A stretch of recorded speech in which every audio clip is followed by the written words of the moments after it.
అందరికీ నమస్కారం. నేను ఈరోజు క్యాప్సికమ్ మసాలా కర్రీ చూపిస్తున్నా. ఒక బౌల్ పెట్టుకొని పల్లీలు, నువ్వులు, కొబ్బరి వేయించుకోవాలి. ఇప్పుడు కుక్కర్ పెట్టుకొని ఆయిల్ వేసుకొని క్యాప్సికమ్ వేసుకోవాలి. వేయించుకున్న పల్లీలు, ఉప్పు, కారం, ధనియాల పొడి, వేయించి పెట్టిన ఉల్లిపాయ మిక్సీ పట్టుకోవాలి. క్యాప్సికమ్ వేయించుకొని పక్కకు పెట్టుకోవాలి.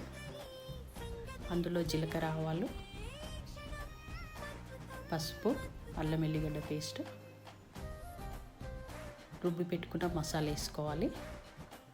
ఇదంతా లో ఫ్లేమ్లో చేసుకోవాలి. ఇప్పుడు గరం మసాలా, బెల్లం, చింతపండు పులుసు, ఒక గ్లాస్ వాటర్, క్యాప్సికమ్ వేసుకోవాలి.